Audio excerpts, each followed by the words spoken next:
گپ شپ پروگرام میں شاہنواز بلوچ اسمبلی کے باہر آپ کو خوش آمدید کہتا ہے۔ ناظرین، اپوزیشن جماعتوں کی جانب سے احتجاج کیا جا رہا ہے کہ غیر منتخب شخصیات اور افراد کو بلوچستان کے فنڈ سے نوازا جا رہا ہے، اور یہ احتجاج 3 سالوں سے اپوزیشن کرتی آ رہی ہے، جس میں جمعیت علماء اسلام فے، Balochistan National Party, Pashtunkhwa MAP, یہ سراپا احتجاج ہے اس حوالے سے۔ لیکن اب ماضی کی طرف دیکھتے ہیں تو مشرف سے لے کر پیپلز پارٹی کے ادوار میں جمعیت علماء اسلام حکومت میں رہی ہے، تو وہ سارے فنڈز، وہ سارے ترقیاتی اسکیم جو پیسے ملے ہیں، اس دوران بلوچستان میں کتنی ترقی ہوئی، اسی حوالے سے ہم بات کریں گے اپوزیشن لیڈر ملک سکندر ایڈوکیٹ صاحب سے، جن کا تعلق جمعیت علماء اسلام فے سے ہے۔ ان سے بات کرتے ہیں۔ جس طرح میں نے اپنے آغاز میں یہ بات کہی کہ آپ کے پاس بھی 10 سال تھے، مشرف سے لے کر پیپلز پارٹی کے دور حکومت میں آپ حکومت کا حصہ تھے، تو ہم نے دیکھا کہ بلوچستان آج بھی اسی جگہ پر کھڑا ہے، اس میں کوئی ترقی ہم نے نہیں دیکھی، تو پیسے کہاں خرچ ہوئے، اس کا حساب کون دے گی؟ بسم اللہ الرحمن الرحیم۔ بہت شکریہ آپ کا۔ جہاں تک آپ کا پہلا سوال ہے کہ جمعیت حکومت میں رہی ہے اور کیا کیا ہے، یہ تو میں نہیں کہوں گا، وہ تمام حلقے کہیں گے جہاں سے جمعیت کے لوگ منتخب ہوئے ہیں، اور ان کاموں کی تفصیل وہ حلقے کے عوام دیں گے جہاں سے جمعیت کے امیدوار منتخب ہوئے ہیں۔ اور پی این ڈی کا ہمارے پاس ہونے کی بنیاد پہ ہمارے جو سینئر منسٹر تھے وہ جمعیت سے تھے۔ پورا بلوچستان یہ کہے گا کہ بلوچستان میں ترقی کی کیا منازل طے ہوئی ہیں۔ کم از کم اتنا تو ہم چیلنج سے کہہ سکتے ہیں کہ جمعیت کے تمام ادوار میں جب جمعیت حکومت میں تھی، ایک پائی جو ہے وہ بغیر عوام کے کہیں اور خرچ نہیں ہوا ہے، اور اس کے ثمرات اب بھی عوام کو پہنچ رہے ہیں۔ مطلب وہ کون کون سے منصوبے ہیں؟ تو میں یہی کہنا چاہتا ہوں کہ ہمارے ناظرین کو بھی پتہ چلے کہ وہ جو جمعیت نے اپنے علاقوں میں جو ترقی کی ہے، ڈیمز کے حوالے سے، تعلیمی اداروں کے حوالے سے، ہیلتھ سیکٹر ہے، تو اس حوالے سے جس طرح ہم دیکھتے ہیں بلوچستان بہت پیچھے ہے، تو اس پر ہمیں آپ کچھ مطلب ایسے مثال دے دیں۔ میں آپ سے عرض کروں کہ ایک دور میں ہمارا ایک وزیر تعلیم رہا ہے، اس نے پورے بلوچستان میں کالجز کا بنیاد رکھا ہے، اور جو دور دراز علاقے تھے وہاں پہ انہوں نے کالجز تعمیر کیے ہیں۔ اس سے پہلے مختلف تحصیلوں میں کالجز نہیں تھے۔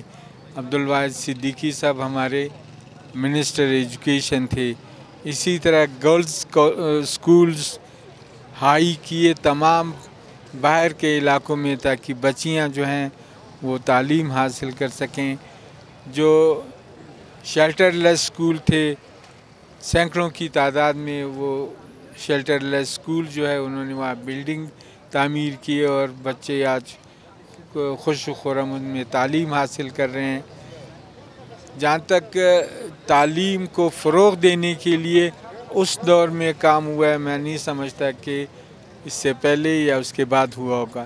اسی طرح آپ ہمارے پی این ڈی کی منسٹری ہمارے پاس تھی، بلوچستان کے طول و عرض میں جتنے روڈز ہیں یہ ہمارے دور کے بنے ہوئے ہیں، اور جو فارم ٹو مارکیٹ روڈز ہیں مختلف اضلاع میں یہ جمعیت کے دور میں بنے ہیں۔ اسی طرح ڈیمز جو ہیں، اب ایسے کئی ڈیمز ہیں جو جمعیت کے دور میں بنے ہیں، جس میں آج وہاں کے ہزاروں لوگ جو ہیں ان ڈیم سے مستفید ہو رہے ہیں۔ تو یہ تو اتنی لمبی طویل فہرست ہے۔ چیریٹی کا بھی موجودہ احتجاج کے حوالے سے بتائیں کہ کن کو فنڈ سے نوازا جا رہا ہے، کون سے حلقے میں، اپوزیشن کے کون سے حلقے میں، اور کون سی شخصیات ہیں؟ میں آپ سے عرض کروں کہ اس میں اپوزیشن کے جو حلقے ہیں 23 اپوزیشن اراکین ہیں، ان میں سے آپ اگر 6 جو اسپیشل سیٹس پہ آئے ہیں ان کو آپ منہا کر دیں تو 17 الیکٹڈ ممبرز ہیں، بشمول نواب اسلم خان رئیسانی کے۔ کسی بھی ہمارے جو اپوزیشن کے اراکین ہیں ان کے حلقوں میں ان کی ترجیحات کے مطابق، ظاہر ہے کہ حلقے کا جو نمائندہ ہے اس کو معلوم ہوتا ہے کہ اس میرے حلقے میں کس چیز کی ضرورت ہے، وہی چیزیں وہ آگے لے جاتے ہیں. لیکن فنڈز غیر منتخب لوگوں کو دیے جاتے ہیں، نہ تو وہ رسپانسیبل ہوتے ہیں کسی کو، نہ ان کو یہ پتہ ہوتا ہے کہ اس حلقے میں کس چیز کی ضرورت ہے. اس کو تو یہ اس کو فنڈ ملے، اس میں اس کا کمیشن ہو اور اس کا گھر بن جائے. اور گھر بنے ہیں، ایسی کوئی بات نہیں. جن کو انہوں نے غیر منتخب لوگوں کو دیے ان سب کے گھر بن گئے لیکن حلقے نہیں بنے ہیں. اب ہمارے پاس as legal representative of constituency لوگ اپنے مسائل کے لیے ہمارے پاس آتے ہیں. گیس کے بارے میں بھی ہمارے پاس آتے ہیں، بجلی کے بارے میں بھی ہمارے پاس آتے ہیں، لوکل شناختی کارڈ، ڈاکٹر، اسپتال، تھانہ، اچھا گلی نالی سیوریج جو بھی. ابھی آپ کو لگتا ہے کہ آپ کے احتجاج کو اتنا سیریس لیا گیا، سنجیدہ لیا گیا؟ کہ آپ نے پہلے بھی احتجاج کیا اسی اسمبلی کے باہر بیٹھ کر، لیکن ہم نے دیکھا کہ حکومت نے سنجیدگی نہیں لیا. اب آپ کہہ رہے ہیں کہ اس میں شدت لائیں گے، کون سی شدت لائیں گے؟ شدت اس طرح لائیں گے کہ اب ہم نے یہ فائنل کر لیا کہ یہاں اقدار تو ہے نہیں. اب ایک تو یہ بھی اس وقت اس بات کی بھی ضرورت ہے کہ بلوچستان میں اخلاقی اقدار کو بچایا جائے، بلوچستان کو جھوٹ چاپلوسی کی نظر نہیں کیا جائے تاکہ ہماری آنے والی نسل جو ہے وہ تباہ نہ ہو. اب یہاں پہ ہمارے جو بلوچستان کا جو اسپیشلی یہاں کا جو کلچر ہے، یہاں کے جو اقدار ہیں، یہاں جو ٹرائبل کے جو دود اور ان کے دساتیر ہیں، اس میں انسانیت کو بڑی وقت دی جاتی ہے، اس میں عزت نفس کو بڑا ویلیو دیا جاتا ہے. لیکن یہاں پہ اب یہ ساری چیزیں ختم ہوئی ہیں. یہاں کمپٹیشن ہے چاپلوسی کی. اب چاپلوس ایک آدمی 5% ہے، اگر وہ 10% نہیں ہوتا ہے تو پھر وہ 5% والی چاپلوسی. اب 100 ہمارے پاس وقت بہت کم ہے، اس لیے میں ٹو دا پوائنٹ یہ آتا ہوں کہ شدت آپ کس طرح لائیں گے، میں یہ پوچھ رہا ہوں. ہم نے اب یہ طے کیا ہے کہ اب ہم اپنے حلقے، اب تمام حلقوں کے عوام کو ساتھ لے کر کہ بھائی ہم نے تمہارے جتنے بھی تمہارے مسائل تھے یہ ظالم حکمرانوں کے سامنے ہم نے رکھے ہیں، انہوں نے اب حل نہیں کیا. اب ہم آپ کے ساتھ ہیں.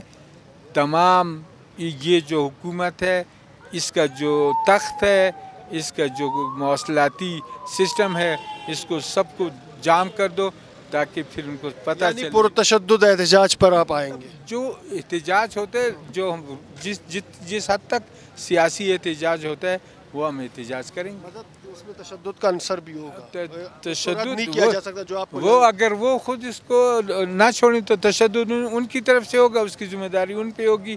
ہم نے اب بیٹھنا نہیں ہے، یہ ہم نے طے کیا. بہت شکریہ ملک سکندر ایڈوکیٹ صاحب، آپ نے وقت دیا. ناظرین، جس طرح آپ نے اپوزیشن لیڈر بلوچستان اسمبلی ملک سکندر ایڈوکیٹ کی باتیں سنی، حالانکہ یہ باتیں بھی کی جاتی ہے کہ پیپلز پارٹی کے دور میں NFC ایوارڈ دیا گیا اور وہ رقم کہاں خرچ ہوئی اس کا حساب کتاب اب بھی کوئی دینے کے لیے تیار نہیں ہے. اس لیے میں نے یہ بات کہی کہ 2 ادوار میں وہ حکومت میں رہے تو انہوں نے کہا کہ ہم نے بہت کام کیا، لیکن اگر ڈیمز بنتے تو یہاں پر کھیت نہیں پڑتا، زراعت ترقی کرتا. اگر تعلیمی ادارے اس زمانے سے بنتے تو آج بھی بلوچستان کے طالب علم آپ کو سڑکوں پر دکھائی نہیں دیتے. اس وقت میر امل کلمتی اپنے دوستوں کے ساتھ مصروف ہے، ان سے بات کرتے ہیں. میر امل کلمتی صاحب، آپ آ جائیں، ہمارے پاس وقت انتہائی کم ہے، ہم آپ سے بات کریں. پہلا سوال آپ سے یہ ہے کہ ایک جو کہتے ہیں کہ جی جو شروع میں BNP PTI کے ساتھ گئی، آزاد بینچوں پر بیٹھی، جتنے بھی بل پاس ہوئے، بجٹ بھی پاس کروایا گیا تو اربوں روپے BNP کو دیے گئے PTI کی جانب سے، یہ دعویٰ کیا جاتا ہے آپ کے مخالفین کی طرف سے. اس حوالے سے کیا صداقت ہے؟ آپ دیکھیں، ہم واقعی PTI کے ہم اتحادی تھے اور PTI کے سامنے ہم نے اپنے 6 نکات رکھے تھے، جس میں مسنگ پرسن تھا، بلوچستان ڈیولپمنٹ تھا، گوادر کی قانون سازی تھی، اور بھی اس میں 3-4 نکات تھے. اس حوالے سے ہم نے ان کو سپورٹ کیا تھا. ہم نے پریزیڈنشل الیکشن میں اس کو سپورٹ کیا، ہم نے پرائم منسٹر الیکشن میں اس کو سپورٹ کیا، ان دونوں الیکشن میں ہم نے اس کو سپورٹ کیا.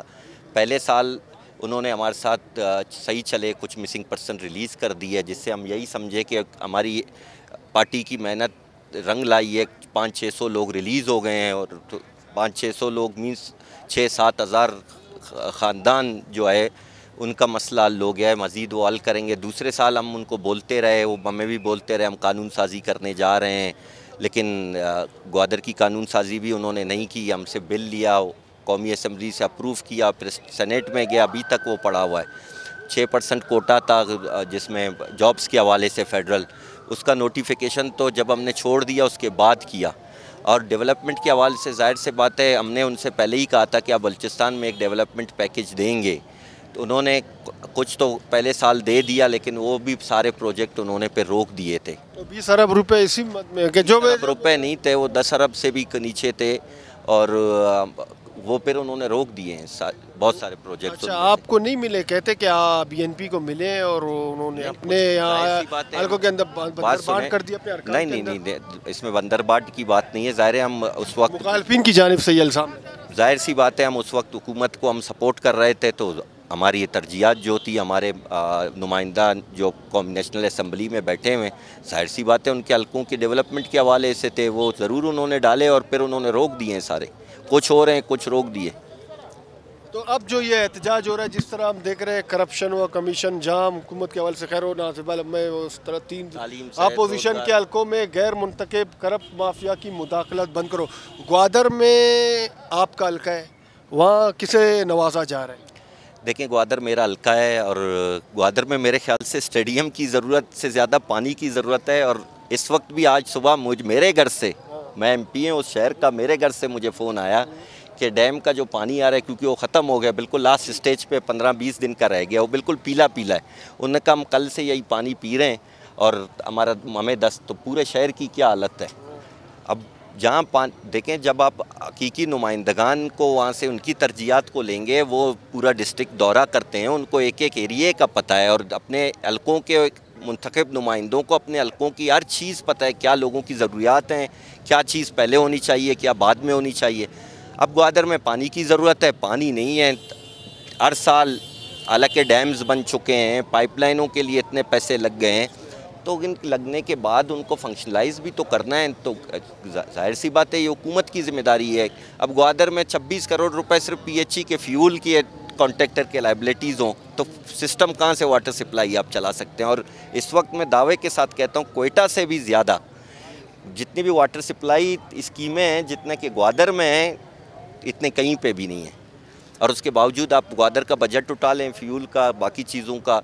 دیکھیں، ہم گوادر کے حوالے سے آپ سے پانی کا ایشو ہے، وہاں پہ آپ خود دیکھ رہے ہیں میڈیا کے. جی بالکل، پانی کا بڑا ایشو ہے. ٹھیک ہے، دیگر بھی مسائل 2 سال آپ کے یہاں تو اب تو ماہی گیروں کا جو یہ ٹرالرز آئے ہوئے ہیں، لیکن اس پر تو آپ نے کوئی بینر آویزہ نہیں کیا، حالانکہ وہ بھی آپ کے حلقے کا مسئلہ ہے. نہیں، وہ ہم نے ٹرالرز جو ہمارے ڈیمانڈز میں ہیں، سارے اپوزیشن لیڈر سب اس پہ بات کر رہے ہیں. کل اسمبلی فلور پہ ہم نے بات کی ہے، ہم ہر جگہ اس کو ہائی لائٹ کر رہے ہیں. کل ہماری پارٹی نے پریس کانفرنس گوادر میں کی ہے، اور یہ بالکل آپ دیکھیں نا، اب یہ ظلم نہیں ہے. ہمارے لوگ کراچی کے ٹرالروں، سندھ کے ٹرالروں سے لڑ رہے تھے، اب چائنا کے ٹرالروں کو. کتنے ٹرالرز سے آئے ابھی 3 پکڑے گئے ہیں وہاں پہ، اور ان کو آپ دیکھیں، وہ اتنے بڑے ٹرالر ہیں، ان میں فریزنگ پروسیسنگ پلانٹ ہیں، وہیں سے مچھلی پکڑتے ہیں، وہیں سے ہم نے کل ہی پروگرام میں اپنے ڈسکس کیا تھا. تو لوگ روزگار مانگتے ہیں، آپ لوگوں کو بے روزگار کر رہے ہو. یہی کہہ کہ آپ کے حلقے میں کس کو فنڈ دیا جا رہا ہے، کون سا کرپٹ بندہ غیر منتخب وہاں پر موجود ہے؟ کیونکہ میرے حلقے سے خود جام صاحب نے بھی الیکشن فائٹ کیا ہے، لوگوں نے 16,000 ووٹ دیے ہیں.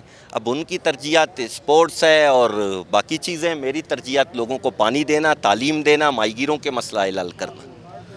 تو خیر بہرحال میں بار بار وہ نام کی طرف بھی آ رہا ہوں، لیکن آپ لوگوں نے کہا ہے کہ دے دیا آپ کو نا نام گئے. اچھا، وہ مطلب آپ نے تھوڑا سا اس کو کیموفلاج میں رکھا ہوا ہے نام کو. میں نے تو ڈائریکٹ آپ کو کہا، وزیر اعلیٰ خود اس حلقے سے ووٹ لے چکا ہے. وزیر اعلیٰ وہاں سے 16,000 ووٹ دیے، حالانکہ وزیر اعلیٰ کو 2000 جیسے ہی منتخب ہوا تھا کہ پانی کا مسئلہ حل کر دیتا. جیونی وزیر اعلیٰ تو منتخب نمائندہ تھے. بالکل منتخب نمائندہ ہے، لیکن پانی کا مسئلہ تو حل کریں. گوادر کے لوگوں نے 16,000 ووٹ دیے ہیں ان کو. ٹھیک ہے، یہ تو یقیناً جینوئن ایشو ہے آپ کے حلقے کا، اور بہرحال یہ آپ کا احتجاج شدت آپ لائیں گے یا تو اسی طرح بس بیٹھے ہیں، بس آج رات گزار دیں گے، کل میرے خیال سے آپ رات یہیں پر گزاریں گے؟ جو ہمارا اپوزیشن لیڈر فیصلہ کرے گا، جو ہمارا پارلیمانی لیڈر فیصلہ کرے گا، ہم ان کے پابند ہیں. اپوزیشن مشترکہ فیصلہ کرے گا اور انشاءاللہ اس میں کل سے شدت آئے گی. بہت شکریہ میر امل کلمتی صاحب، سینئر پولیٹیشین گوادر سے تعلق تھے، بلوچستان نیشنل پارٹی سے ان کا تعلق ہے. اب ہم اپنے سینئر تجزیہ کار عرفان سعید صاحب کی طرف آتے ہیں، ان سے بات کریں گے. عرفان سعید صاحب، پہلے تو میں نے جس طرح ملک سکندر ایڈوکیٹ صاحب سے بات کی تو میں نے ان سے کہا کہ آپ 2 بار حکومت کا حصہ کنٹینیو رہے. آپ نے دیکھا تھا مشرف سے اور پیپلز پارٹی کے دور میں، انہوں نے کہا تو ہم نے تو بہت سارے ڈیمز بنائے، تعلیمی ادارے بنائے. انہوں نے کہا کہ ڈیمز، تعلیمی ادارے، بہت سارے منصوبے بنائے ہیں. تو آج بھی بلوچستان کیوں پسماندہ؟ اگر اتنے کام تو ماضی میں ہو چکے ہیں. یعنی کہ میں اس 2000 کی بات کر رہا ہوں جب پرویز مشرف آئے تھے 2002 کے بعد، تو آج 2021 میں بھی ہم دیکھ رہے ہیں کہ وہی مسائل. جی، ملک سکندر ایڈوکیٹ کے حوالے سے بہت بہت شکریہ شاہنواز. جس طرح بھی اپوزیشن کا جو آج دھرنا ہے، کاش یہ دھرنے اور یہ مظاہرے یہ بلوچستان کے عوام کے لیے پورا سال کرتے، اپوزیشن شور شرابہ کرتی تو یقیناً آج کچھ نہ کچھ تو ان کی سنوائی ہوتی. لیکن افسوس کے ساتھ کہنا پڑتا ہے کہ جب بھی بجٹ کا موقع آتا ہے تو اپوزیشن جماعتیں اس ایک نکاتی ایجنڈے پر اکٹھی ہو جاتی ہیں کہ فنڈز ہمیں بھی دیے جائیں. تو یقیناً فنڈز ان کا حق ہے. بلوچستان کے عوام اگر اپوزیشن جماعتوں کے جو اراکین ان کو منتخب کیا تو ان کا بھی، ان کے حلقوں کے لوگوں کا بھی رائٹ بنتا ہے کہ ان کو بھی وہ سہولیات ملیں، فنڈز ملیں تاکہ ان کے علاقوں میں بھی ترقی ہو. یکسر ان کو نظر انداز کر دینا یہ یقیناً ایک افسوسناک پہلو ہے. لیکن اپوزیشن، جس طرح بھی آپ نے خود بھی بات کر لی، ملک سکندر صاحب سے بھی آپ نے پوچھا کہ جب یہ لوگ بھی اقتدار میں تھے تو اس وقت کون سا بلوچستان میں دودھ اور شہد کی ندیاں بہہ رہی تھیں کہ جو اب بہت زیادہ پسماندگی اور برا حال ہو گیا. برا حال تو بلوچستان کا بہت عرصے سے ہی ہے. تو اسی پسماندگی کو، اسی محرومیوں کا رونا تو سارا سال میڈیا بھی روتا ہے، پولیٹیشین بھی روتے ہیں، اپوزیشن جماعتیں بھی روتی ہیں، اور حکومت خود بھی کہتی ہے کہ بلوچستان کو نظر انداز کیا گیا ماضی میں بھی. اور یقیناً اگر اب بھی لوگوں کے جو تحفظات ہیں وہ اس پہ بالکل بات کی جا سکتی ہے. لیکن بات یہ کہ اپوزیشن کا رائٹ ہے احتجاج کرنا اپنے لوگوں کے لیے، اپنے عوام کے لیے. کیونکہ میں سمجھتا ہوں چاہے اپوزیشن کا حلقہ ہو یا حکومتی ارکان کا حلقہ ہو، ہے تو بلوچستانی، ان کا سب کا حق بنتا ہے ان کو تمام زندگی کی سہولیات ملیں. لیکن ہر چیز کو اب گہرائی سے دیکھنے کی ضرورت ہے کہ آپ کا نان ڈیولپمنٹ بجٹ جو ہے اس وقت بہت زیادہ بڑھ چکا ہے. ڈیولپمنٹ بجٹ آٹے میں نمک کے برابر ہے. اب اس میں اگر آپ تو اور خسارہ بجٹ، بالکل خسارہ تو ایک ٹیکنیکل وجہ پہ پیش کیا جاتا ہے. اگر آپ خسارے کا بجٹ پیش نہیں کریں گے تو پھر آپ کو وہ کیا کہتے ہیں نا، بچہ جب روئے گا نہیں تو ماں دودھ نہیں دے گی. تو جب آپ یہ شو نہیں کریں گے کہ آپ کے پاس خسارہ ہے تو آپ خسارے کو بھی پورا کرو گے اور پھر آپ نے ڈیولپمنٹ کی طرف بھی جانا ہے. تو یقیناً اس وقت بلوچستان، اب کوئٹہ کی صرف بات کر لیں، کوئٹہ میں اس وقت بہت بڑے ایشوز ہیں. آپ کا کیپٹل ہے، پورے صوبے کا برڈن اس شہر پر ہے. لیکن یہاں پر جو سہولیات کا فقدان ہے وہ یقیناً ایک بہت بڑا کویشچن مارک ہے حکومت پر بھی. یقیناً اگر وہ صحت کے شعبے پہ کو تھوڑی توجہ دیں تو ایک سول ہاسپٹل آپ کا ہے، ایک بی ایم سی ہے، ایک فاطمہ جناح چیسٹ ہاسپٹل ہے، 4-5 آپ کے جو کوئٹہ شہر میں سرکاری ہاسپٹل ہیں. اگر ان پر ہی توجہ مرکوز کی جائے، لوگوں کو صحت کی سہولیات ملیں، ان کو ادویات باہر سے نہ لانی پڑیں، ان کو پتہ چلے کہ ہم اپنے صوبے کے اس بڑے ہاسپٹل میں آئے ہیں اور یہاں ہم بالکل اب حکومت کی ذمہ داری بن چکے ہیں، تو یقیناً ان کے دلوں میں بھی تھوڑا سا حکومت کے لیے کوئی محبت اور پیار جاگے گا اور ان کی ہمدردی جاگے گی. لیکن حالت ابھی تک ہاسپٹل کی نہیں بدل سکے. تعلیمی ماحول ہمارا بری طرح تباہ ہوا ہے. کووڈ کی وجہ سے ویسے ہی آپ کا پورا 1.5 سال تک جو ہے نا آپ کا جو پورا ایک سسٹم ہے تعلیمی وہ تباہ ہو کے رہ گیا ہے. پرائیویٹ اسکولوں کی جو منمانیاں تھی وہ اپنی جگہ پہ ہیں، اور جو سرکاری اسکول تھی وہاں پہ آن لائن کلاسز کا تصور ہی نہیں ہے. تو یہ تعلیم کے شعبے میں، صحت کے شعبے میں، دیگر جو آپ کے جو نیٹ ورکنگ کے جو شعبہ ہے، سڑکوں کا جو مسئلہ ہے، ہیلتھ کے جو مسئلے ہیں، یہ ابھی تک جوں کہ توں ہی ہیں. تو یہی میں عرفان سعید صاحب جب میں بات کر رہا تھا، اگر یہی چیزیں شروع سے سٹارٹ کی جاتی، آج یہی اپوزیشن یہاں پر بیٹھ کر احتجاج کر رہی ہے، تو ماضی میں تو 2 ادوار انہوں نے گزارے، تو انہوں نے کون سے کارنامے دیکھیں. اگر اور روایت رکھی گئی ہے، دیکھیں بلوچستان میں ہر وقت یہ باتیں کی جاتی کہ بلوچستان میں سب سے زیادہ کرپشن ہوتی ہے، سب سے زیادہ یہاں پر جو ہے